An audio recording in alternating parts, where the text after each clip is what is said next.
Hello and welcome back to EFD and Scout Report. With the Premier League about to start, we're looking at 5 players who'll be making their debut this season. 5. Callum Paterson. Starting with somewhat of an unknown quantity, Cardiff City's Callum Paterson is getting ready to make his Premier League debut this season after a successful first campaign at the club. The 23-year-old moved to the Welsh capital in 2017 from Heart of Midlothian as a defender. But Neil Warnock had a stroke of genius when he moved the underperforming right back into midfield, where he went on to solve the Bluebirds' lack of goals from midfield. Paterson's transformation saw him become Cardiff's top goalscorer with 10 goals in the Championship.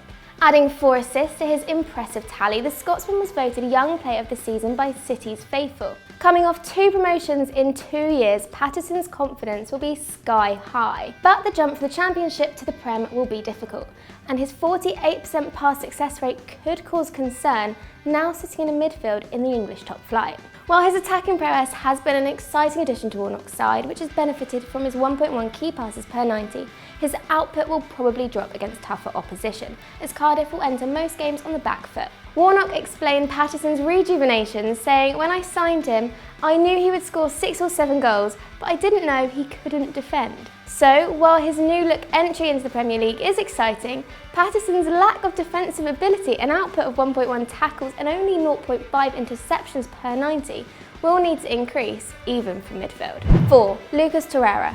As Arsenal enter the upcoming season with a new manager for the first time in 22 years, Gooners will be hoping that the 22-year-old Lucas Torreira isn't the only newcomer to have a stellar first season at the Emirates. Moving from Sampdoria this summer, the defensive midfielder enters an area of the field Arsenal have failed to fill adequately for years. Unai Emery will be hoping that the Uruguayan will fill the gaps in midfield, correcting spaces and cutting out passes between the lines in the defensive phase. In Serie A, his pass success rate sits at a promising 87%, the same as Xhaka in the Prem. Getting dispossessed once per 90 minutes in Serie A compared to Xhaka, who only loses the ball 0.5 times a match, is less positive. However, we'd expect to see this plummet for Torreira in the Prem, as Arsenal see on average 10% more of the ball than Sampdoria do. Maintaining possession will be high up on the debutant's list of priorities, and he'll be aiming to replace Xhaka in the starting lineup, who hasn't been the most reliable for the Gunners. Torreira will hope to be a commanding presence, who won't be bullied off the ball. Currently, he wins 53% of his duels, the same output as Busquets, and trumping Xhaka, who wins just 43%. He also tops the leaderboard with 2 successful tackles per 90, compared to Xhaka's 1.5. Only reaching 5'6", Torreira is surprisingly strong, commits 1.3 fouls per 90, unsurprisingly less than racked up by Xhaka. So hopefully he'll calm down the midfield as well as add some much needed bite to Arsenal's squad this season. 3. Ryan Sessegnon. 18-year-old Ryan Sessegnon grabbed headlines this season as he became the first Championship player to be nominated for the PFA Young Player of the Year award after an impressive season with Fulham. Having first joined the Cottagers for their under-9s, Sessegnon entered the limelight as his goal threat from fullback led to comparisons to Alaba, Cole and Gareth Bale. The teenager offered a goal contribution every 0.5 games, with 20 goals and 8 assists in the Championship last season. His debut into the Prem is exciting, and Fulham fans will be hoping that he can maintain his goal-scoring form and keep being a creative figure in their squad. In 44 league matches, he contributed a huge 49 chances for his teammates. But his stats one-on-one might need to improve, as Fulham's attractive style of play will be met with much tougher competition this season. Winning only 30% of tackles but beating 50% of his opponents in take-ons, Sessegnon's entry into the First Division will be demanding, especially with the hype surrounding the youngster. He has a lot to live up to. We're excited to see how he fares, as the CIES named the Englishman as the 10th most promising teenager in world football. So the pressure really is on. Linked with some big clubs in the window, including Tottenham and Manchester United, Fulham have managed to keep their hands on their star player. Currently valued at €40.8 million, a heftier price tag than attained by Premier League proven Oxlade-Chamberlain a year ago, a good debut season could see his stock rise considerably. 2. Jorginho.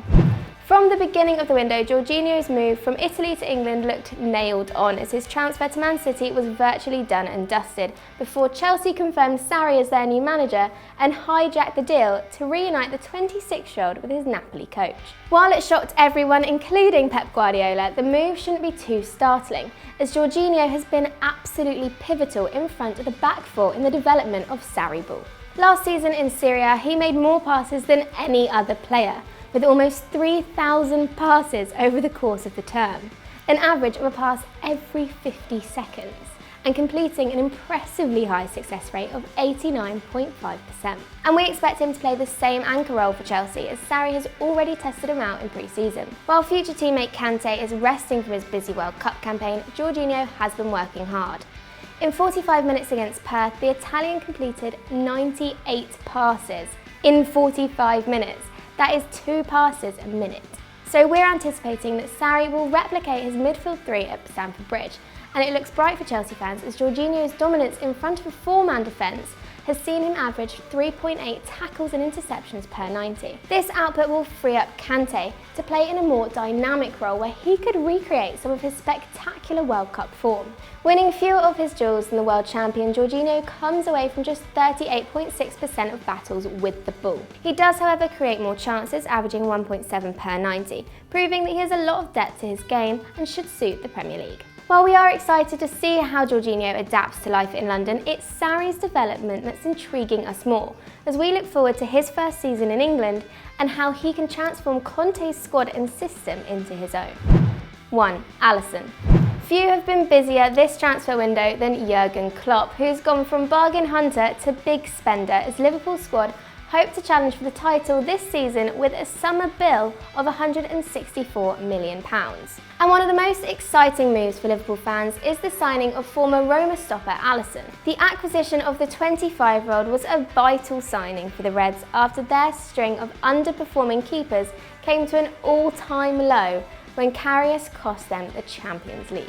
With a convincing body between the sticks, the season looks bright in Merseyside, and Alisson's stats prove he's a definite upgrade. Alisson's distribution accuracy sits at an impressive 83%, 10% higher than Karius managed last campaign.